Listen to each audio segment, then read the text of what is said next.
watching rehearsal? Thank you.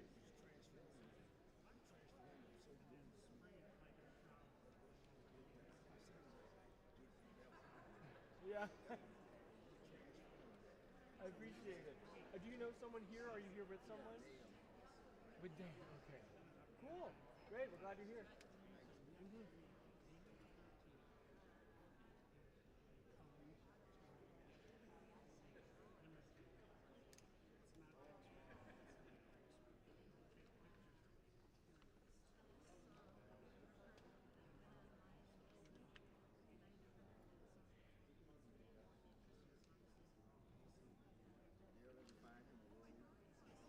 He was looking for one.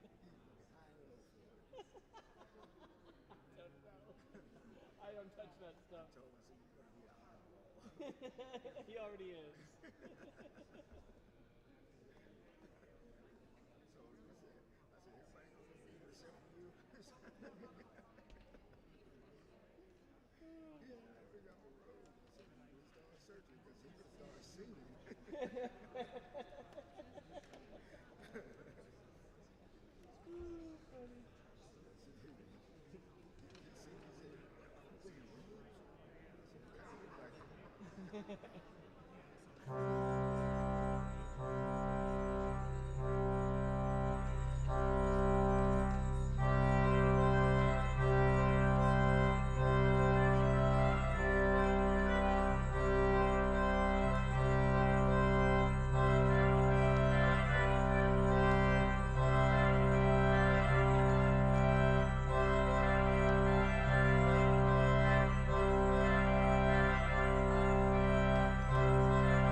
Good morning.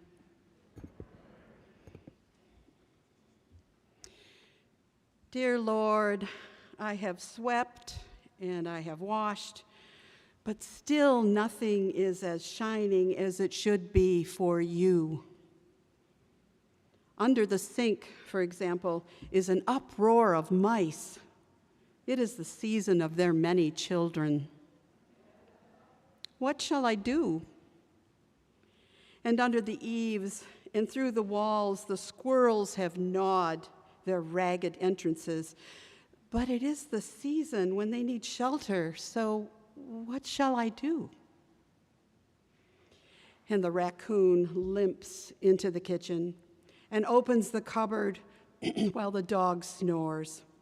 The cat hugs the pillow. What shall I do?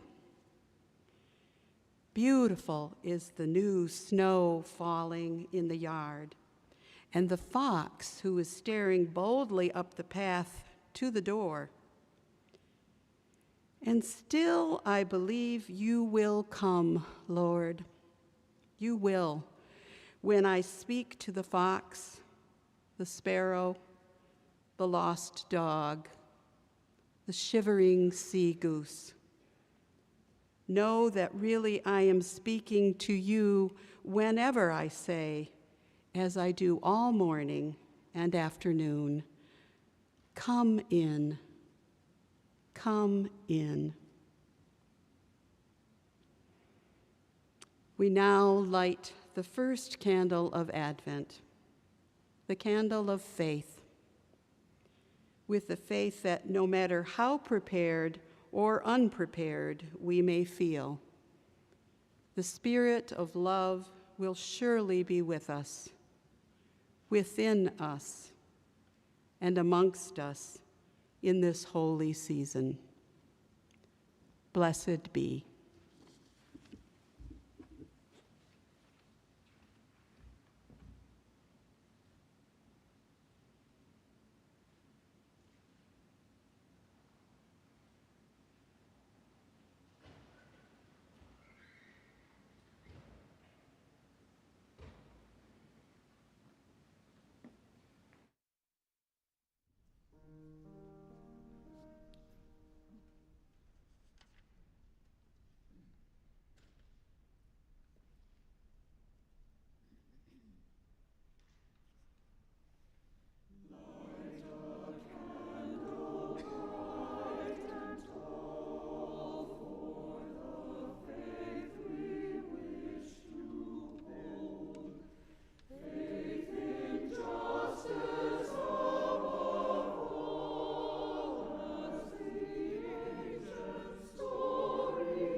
Good morning. And welcome. Welcome to Fountain Street Church, and welcome to this holy and sacred time of the year known as Advent, to not only this congregation, but Christians around the world. It is good to be here with each and every one of you in this cathedral of love, or perhaps from the temple of peace of your own home, or wherever you will join us in the future. Welcome. My name is Reverend Christopher Rowe. I have the honor and privilege and great responsibility of serving as this community's acting senior minister in this season that we share. And we are so joyfully and joyously embarking into a new season together, the season of Advent. It is a time of making space, clearing space, preparing a new way for a new world. And it is good to be in community as we do that work together. We have a beautiful morning planned this morning. As we prepare our hearts for Advent, we welcome to our pulpit Fred Stella, who will be speaking on the theme of faith this morning. It is good to be with Fred. We also have a lot of beautiful music that has been put together by the choir, Austin and Margie, so it is good to be surrounded by the many who have made this worship service possible. No matter who you are, whether you are a Fountain Street lifer or somewhere in between, your first time in that, or this is indeed your first time. No matter what you believe or don't believe in at all, no matter who you love or who you're loved by, whether this is your first Advent trying out this whole church thing again, or this is a deeply part of your embedded spirituality, each and every one of you has a place in this community where faith, hope, love, joy, justice, inclusion, and peacemaking are the shared work of this congregation's faith. So on behalf of everyone who calls this their spiritual home, let me reiterate once more, welcome to this time of worship. In the season of Advent, I'd like to introduce something new to our contemporary practices. I've been told, or warned as it may be, that we have tried this before. But we're going to try it again. And let me start with a personal story. When I was younger and used to go to churches, and it would be time for the passing of the peace or greeting your neighbor, I would start to coil up. I'd be like, oh, Lord, I thought I sat far enough away from people to have to talk to them today. And inevitably, somebody would say hello. And then I thought, well, am I supposed to say hello? It can be a little socially awkward. And so for a while, especially because of the pandemic, churches fell out of practice of this. And I think a lot of people were like, oh, thank goodness. Hope that doesn't come back. And I totally understand the social complexities and the anxiety that comes with this kind of practice. It can be scary and intimidating to turn and look to another person you don't know or don't know very well and say, hi, do I know you? But I think it's a beautifully liberating practice as well, to be in the company not only of strangers, but people who are becoming friends on this journey we're sharing. So in this season of Advent, we're going to pass the peace every week. And it will begin with a very simple call and response that I will speak to you. And of course, I left it over there, so I don't even remember what this important word was. Will you shout it up to me, please? I believe I say love is with you. Peace of love is with you. I had to Fountain Street the language, to be honest. In many churches, they'd say, the peace of Christ is with you, or God is with you. But I think we'll say, the peace of love is with you. You will say, also with you. My friends, truly and wholly, the peace of love is with each and every one of you. Will you please turn and greet one another?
Our ancient witness this morning comes to us from the Torah, from the book of Joshua. Hear what the ancient spirit is saying to our contemporary souls this morning. I hereby command you, be strong and be courageous. Do not be frightened or dismayed, for the Lord your God is with you wherever you go. Our contemporary witness comes to us from Walden. Hear what the contemporary spirit is saying to all of us this morning. In the morning, I bathe my intellect in the stupendous and cosmological philosophy of the Gita, since whose composition years of the gods have elapsed, and in comparison with which our modern world and its literature seem puny and trivial. And I doubt if philosophy is not to be referred to as a previous state of existence, so remote from its sublimity of our conceptions. I lay down the book, and I go over to my well for water, and lo, there I meet the servant of Brahman, the priest of Brahma, and Vishnu of Indra, who still sits in his temple on the Ganges, reading from the Vedas, or dwells at the root of the tree with his crust and water jug. I meet his servant, come and draw the water for his master, and our buckets as they were in a gate together in the same well. The pure Walden water is mingled with the sacred water of the Ganges.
Well, good morning and namaste. It is wonderful to be back here at Fountain Street Church. Some of you may remember that I was here last year about this time and I spoke on the Ramayana. And still you came back today. Thank you. The Ramayana, it contains the story of Diwali, and since we were in Diwali season, I focused on that. And today I would like to introduce you to another great Hindu epic poem and scripture. It's called the Mahabharata. And I believe, I could be corrected, but I believe it is the longest epic poem in human history. It consists of over 100,000 verses, the Indian version of War and Peace. And in fact, it does describe both war and peace.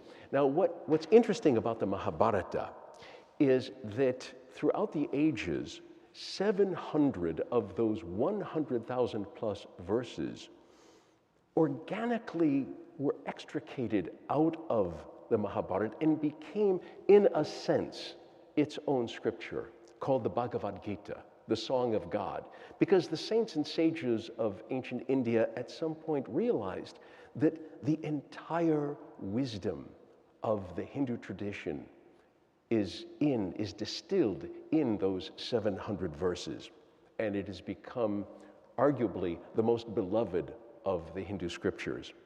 Now, most Hindus would agree that there is a historical foundation to the story, but concur that the details are ornamented with mythological or allegorical episodes that encourage devotees to dive deep into the esoteric side of the story, similar to what I talked about with the Ramayana.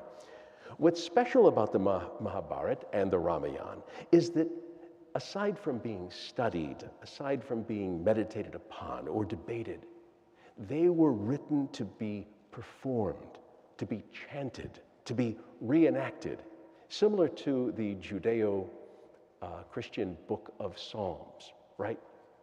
They were meant to be performed, to be sung. And Bhagavad Gita means the song of God. So today I thought I would share some of the poetry of this work.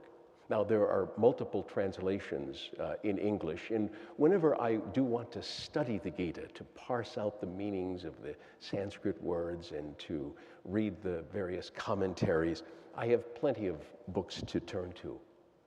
But when I want my soul to sing, I always turn to the Song Celestial, that is, the translation by Sir Edwin Arnold. He was an Indologist and Sanskritist and poet of the 19th century. And his particular translation, he was able to render it in a way that encouraged the poetic side of the Gita in the original Sanskrit. He was able to communicate to us that power and that beauty. And his poetry is quasi-Elizabethan. I mean, he actually translated it in a way to sound like the Bard. I often refer to Edwin Arnold's Gita as the King James version of the Gita. And think about the King James version, right? It's not the most precise translation of the Bible, but it is the one we study in English literature class. So let me set the scene in the Bhagavad Gita. We are on a battlefield. There is a war that is brewing between two branches of the same family. The so-called good guys are the Pandavas, the Pandus. They are hoping to retake the kingdom from their cousins, the Kurus. The Kurus have ruled for many years, and they're quite vicious. They have been a darkness upon the land. Now, Scripture can be read on many levels, so I will tell you now what you're going to hear on a more literal level. Then we'll discuss the deeper meaning. We see the battle about to begin, and there are two leaders of the Kurus who are examining the warriors of both sides, Duryodhana and Drona. So you'll hear a whole litany of Indian names that won't mean anything to you, right? It's like being introduced to the top flight surgical team at Spectrum Health all at once. So bear with me when you hear that litany of names. First of all, they're going to talk about the great warriors on the Pandava side, and then they will turn to their own army of the Kurus. Then comes the blowing of the conch shells. As Jews in ancient Israel would blow shofars or ram's horns going into battle, Indians would blow conch shells. And there's another litany of names, and you'll see on the other side of this why the conch shells might be important. But here's the interesting part. It's the dialogue between Krishna and Arjuna. Now, Krishna is a charioteer in this battle on the side of the Pandavas. He's also something more, but Arjuna doesn't quite yet know who Krishna really is. Krishna is a divine personage, but to Arjuna, he's simply a wise charioteer. Now, Arjuna and Krishna survey the battlefield as well, and when Arjuna sees that he is about to engage in battle with family members, well, he comes up with a variety of pretty lame excuses for surrendering without a fight. The first chapter ends with him on his chariot, willing to offer himself as a sacrifice. Then Krishna responds. He focuses on two ideas. The first is that even if Arjuna is called into battle, those on either side don't really die. The body dies, but the essence lives on. In this explanation is a most beautiful soliloquy to the immortality of the soul. Beyond that, he also chides Arjuna for shirking his duty in battle, because he is both royalty and a soldier, and it is the duty of someone in his position to protect the weak and innocent. The Kurus have ruled ruthlessly over the kingdom of Hastinapur. Think of Putin on steroids. So Krishna pretty much reads him the riot act on his hesitancy. There's a couple of Sanskrit words that are sprinkled into the poetry. Svarga means the heavenly realm. Gandiv is Arjuna's bow. Arthur had the sword Excalibur, and Arjuna has Gandiv, the goodly bow. Kshatriya is someone of royal or military rank. And both Krishna and Arjuna address one another by a variety of names, so don't get confused. There's only two people in discussion here. Krishna is known as Keshav, Madhusudan, Govinda, etc. They're all Krishna, and Arjuna is also known as the son of Kunti. So we begin with a question that is asked. Ranged thus for battle on the sacred plain of Kurukshetra, say, Sanjay, say, what wrought my people and the Pandavas? As he beheld the host of Pandavas, Raja Duryodhana to Drona drew and spake these words, Ha, Guru, see this line, how vast it is of Pandu fighting men embattled by the son of Drupada, thy scholar in the war. Therein stand ranked chiefs like Arjuna, like to Bhima chiefs, benders of bows, Bharata, Yudan, Drupada imitated upon his car, Dristika, Chetikan, Kashi stout lord, and Pudijit, and Kobya, and Saiba, with Udamanu and Uttamarsh, Subharata's child, and Draupadi's, all famed, all mounted on their shining chariots. On our side, too, thou best of Brahmins see excellent chiefs, commanders of my line, whose names I joy to count. Thyself the first, then Bhishma, Karna, Kripa, fierce in fight, Vikarna, Aswatthama, next to thee, strong Salmadati, with full many more valiant and tried, ready today to die for me, their king, each with his weapon grasped, each skillful in the field. Weakest, meseems, our battle shows where Bhishma holds command, and Bhima fronting him, something too strong. Have care our captains nigh to Bhishma's ranks, prepare what help they may. Now blow my shell. Then at the signal of the aged king, with blare to wake the blood, rolling around like to a lion's roar, the trumpeter blew the great conch. And at the noise of it, trumpets and drums, cymbals and gongs and horns burst into sudden clamor as the blast of loosened tempest. Such the tumult seemed. Then might be seen on their car of gold, yoked with white steeds, blowing their battle shells, Krishna the god, Arjuna at his side. Krishna with knotted locks blew his great conch carved of the giant's bone. Arjuna blew Indra's loud gift. Bhima the terrible, wolf-bellied Bhima blew a long reed conch. And Yudhishthira, Kunti's blameless son, winded a mighty shell, victory's voice. Nakula blew shrill upon his conch, named the sweet-sounding. Sahadeva on his called Jem, bedecked, and Kashi's prince on his. Sakandi in his car, Drishtidam, Varata, Satyaki the unsubdued, Drapauda with his sons, O Lord of earth. Long arms who Bharda's children all blew loud, so that the clangor shook their foemen's hearts with quaking earth and thundering heaven. Then 'twas beholding Dhritarashtra's battle set, weapons unsheathing, bows drawn forth, the war instant to break. Arjuna, whose ensign badge was Hanuman the monkey, spake this thing to Krishna the divine, his charioteer. Drive, dauntless one, yonder open ground twixt the armies I would see more nigh those who will fight with us, those we must slay today in war's arbitrament. For sure on bloodshed all are bent who throng this plain, obeying Dhritarashtra's sinful son. Thus, by Arjuna prayed, O Bharat, between the hosts that heavenly charioteer drove the bright car, where Bhishma led, and Drona and their lords. See, spake he to Arjuna, thy kindred of the Kurus. And the prince marked on each hand the kinsmen of his house, grandsires and sires, uncles and brothers and sons, cousins and sons-in-law, and nephews, mixed with friends and honored elders, some this side, some that side ranged. And seeing those opposed, such kith-grown enemies, Arjuna's heart melted with pity while he uttered thus, Krishna, as I behold, come here to shed the common blood, yon concourse of our kin, my members fail, my tongue dries in my mouth, a shudder thrills my body, and my hair bristles with horror. From my weak hand slips Gandhi, the goodly bow.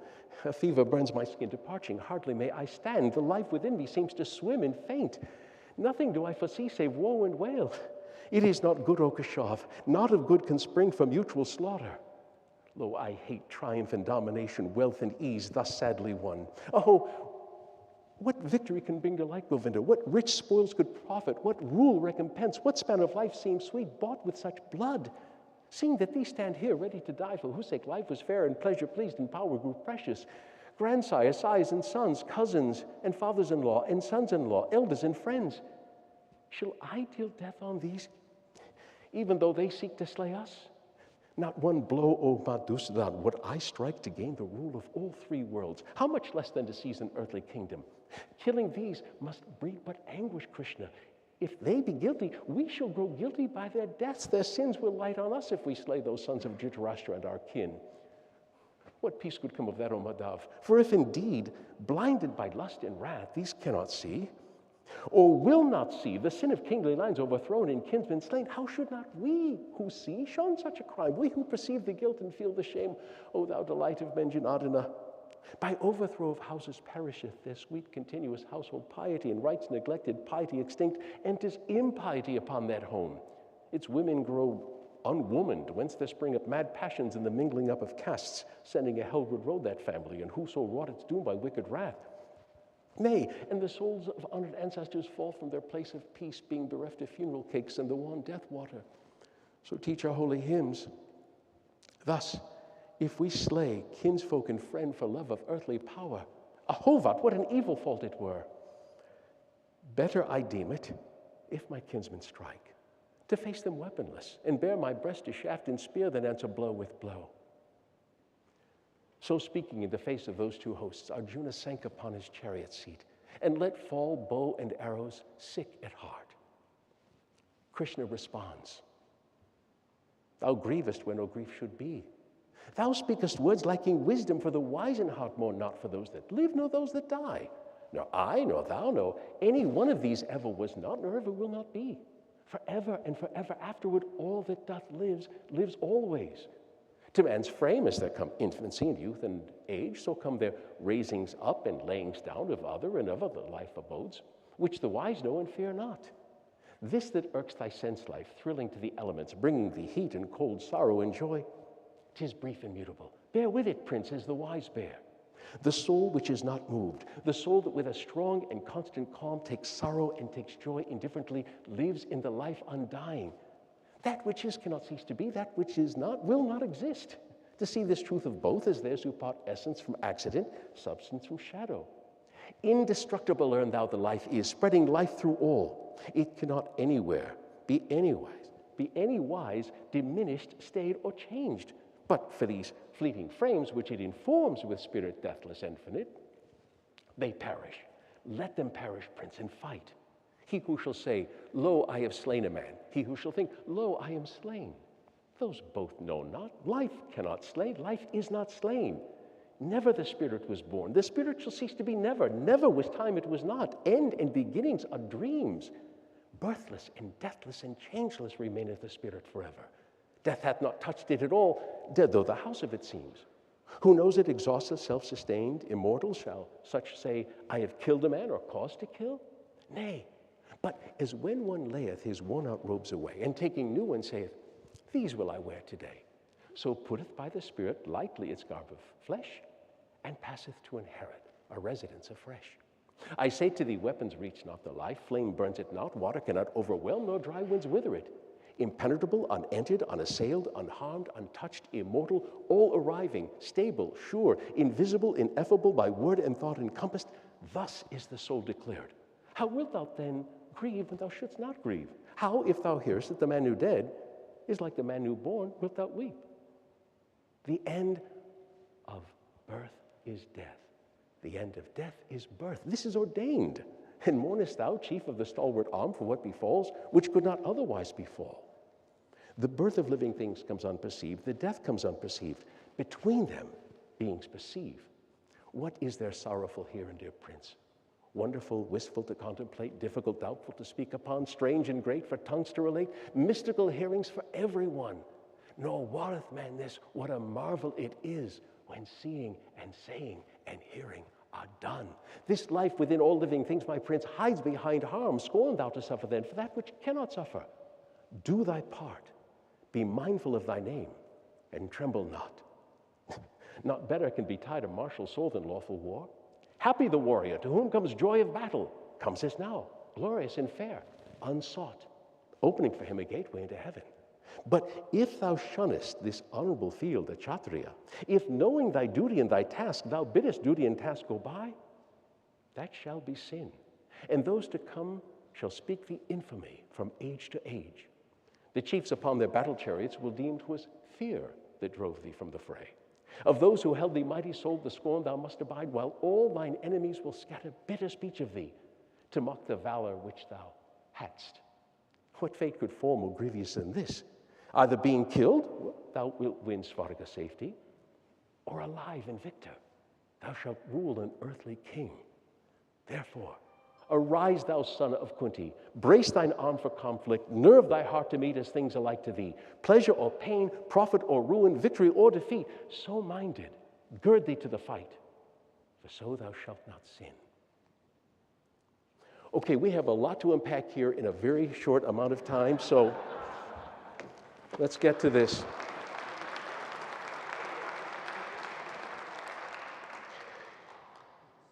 Okay, remember I talked about the deeper meaning. Remember, in a myth or an allegory, we are all the participants. Every single figure in this exists within us. So this is a battle that takes place within us.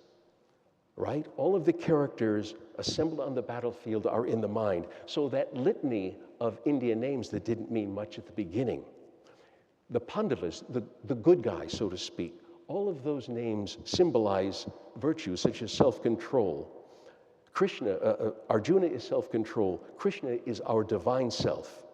The horses pulling the chariot are the five senses. Other names, inclination which seeks happiness, pure discriminating intelligence, inner light, extreme dispassion, devotion, oneness, power of vitality, calmness. And on the other side, the Kurus, their warriors represent ego, delusion, desire born of past habits, repulsion, body-bound inclinations, fear of death, and material desire. We battle the positive and negative, the expansive and the contractive daily. This part of the Gita asks us to introspect daily. What happened on our battlefield of Kurukshetra? But we're often afraid to change our habits and our proclivities because why? They are our kinfolk. So often we hear the excuse of bad behavior as, that's just who I am, because we still find comfort in the midst of our family, dysfunctional as it may be. The entire Gita can be said to be a testament of faith. As the story continues, Arjuna must grow to trust the words of Krishna. He must place his faith in one who is at once his charioteer and grows to become his guru. And guru means one who dispels darkness. Only in a place like Fountain Street Church can a Hindu epic be used to kick off the most auspicious Christian holiday season. And I pray that all of us in this season of Advent will experience Guru in whatever form, and that our shared darkness be lightened.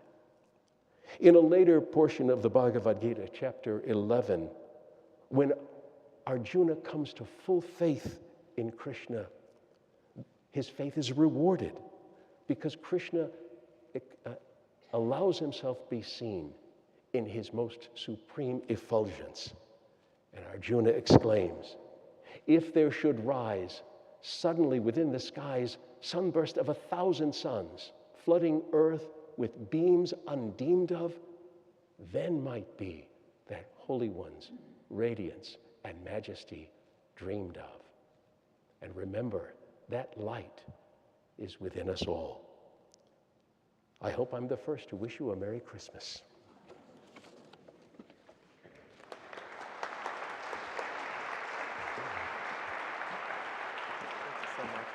Certainly. So much. My grandparents grew all kinds of beautiful plants inside their home and propagated and cultivated. It was stunning. And they passed some time ago, probably 10 years ago, both of them. And it was an honor for many of us to take on some of their plants. I'm not sure why, but there was this affinity for African violets, and they just had a room filled with them, and they were stunning. And in the last few years, they weren't doing so well in my parents' care and in my aunt and uncle's care.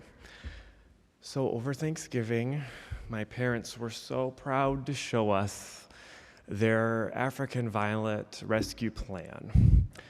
And I couldn't even reiterate a lot of the science behind it, but what it seems to me is that they almost had to kill all of them and stuff them in these Ziploc bags and parcel out these pieces of them. It was crude. And they were so proud of it, and they showed us some of the ones that had come back, some that were ready for replanting, some of them that were going to flower again, and some of them that were in the early stages of this process. And I just kept asking, well, how do you know that it's not going to die in the Ziploc, or how do you know when it needs air? And they would say, you just kind of have to have faith, because either way, they were going to die. And there's this profound beauty in hearing their story and seeing their joy and delight in this process as we begin this Advent season. The ancient prophets remind us that a shoot shall come from Jesse's stump, and I think about the times in our own lives when we've tried to clear away these things only to have things come back with more life, more vibrancy, more vengeance. Here in this church, we are in the process of clearing away, maybe propagating a little bit, or cultivating, or just seeing what comes back with new brilliance in this season that we share. On this Faith Sunday, it's not lost on me that we have a lot of that work to do, and some of you, like myself, might ask, well, how do we know it's going to work? And you kind of have to have faith that it'll come back better than it was. Every week we embody this through the gift of the offering. In Advent, we have a special tradition of dedicating part of those plates to a specific issue or cause that this church wants to lift up in our world. And one of the most profound ones that has a long legacy of being a plate that we offer up is a Choice Fund dedicated plate. The Choice Fund, of course, is our fund here at Fountain Street Church that gives access to reproductive choice for people who are seeking abortion services. This was a tumultuous year on that issue. We didn't know what that money might be needed for in the future. We didn't know if it would need to change or if we would even be able to do anything with it, or we'd have to pivot. And then we saw the direction that Michigan voters went. And so it kind of felt like, okay, we know what to do from here. But we're not the only state. And there are still clinics in our community, including Grand Rapids, that are not able to give the services they once did because of the consequences of the last 6 months or so. And so I'm fielding calls, Lori in the office is fielding calls, other staff members are, and of course the Choice Fund is, from people who are coming from out of state or who are coming from other parts of Michigan where clinics have closed. And they're saying, I know it's for West Michigan, but if I find a way to get gas money to get there, and if I find a way to stay there somewhere, will the Choice Fund cover this? Because I can't get it in Indiana. I can't get it in Missouri or any other state. So I'm thinking about the Choice Fund differently this year. I'm thinking about it coming up like this shoot from an old stump we know well. And I'm hopeful that as we imagine the purpose of the proceeds of this fund that we shepherd here at Fountain Street, you too will see that its need and its impact might be far bigger than any of us ever imagined it would be. We're going to have a moment of contemplation before the offering is collected. And I want you to think about the ways in which Advent this year is calling you to clear out, make room, and hold space for a new kind of world that we're building together. Take a moment in the silence and ponder where faith is calling you now.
Friends, we have a few announcements before we go.